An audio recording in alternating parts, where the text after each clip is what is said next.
বলিউডের রকস্টার আশিকি 2 সব ফেল ভাই, এটা জাস্ট বলিউড লেভেলের মুভি। যারা নেগেটিভ রিভিউ দিচ্ছে তারা মানে আক্রমণাত্মক ভাবে দিচ্ছে। পুরাই চাতাপাটা, দেখলেই চাতাপাটা। রকস্টার বেস্ট মুভি, বেস্ট 100 কোটি ক্লাবে যাবে। Yes rockstar, yes what a look Shakib Khan. পুরাই কেনে দিয়েছি।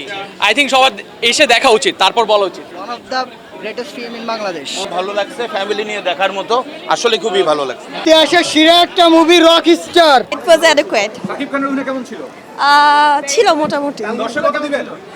10-এ 8.5। সাকিব খানের লুকটা ছাড়া আর কিছুই ভালো লাগে না। মিথিলার জায়গায়, সাবিলার জায়গায়। কেমন ছিল? অসাধারণ, সাবিলার মিথিলা অভিনয় দুর্দান্ত। স্বপ্ন সেই শাকিব খান তো অলওয়েজ রকস্টার। ভালো ভালো ভালো নিউ রকস্টার কাজী সাবির ভালো ছিল, অনেক ভালো ছিল। আমি 10-এ 10 ভালো। 10-এ 10 ভালো।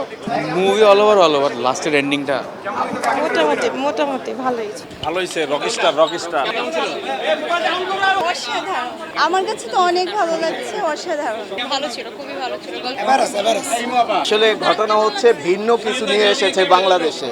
আর দরদ যে জিনিসটা, এই রকস্টারে তো গান থাকবে, গান ছাড়া রকস্টার আসলে হয় না। আসলে গান যদি আমরা আগে দেখে বলতাম তাহলে তো মজাটা পেতাম না। ভালো ছিল। খুব সুন্দর ফাইট। অনেকদিন পর একটা মিউজিক্যাল সিনেমা দেখলাম, ভালো লাগলো। হবের থেকে দ্বিতীয় আবার অনেক ভালো ছিল। কাঁপাই দিছে দারুণ। শাকিব খানের অভিনয় ভালো, আর বাকি সব এভারেজ।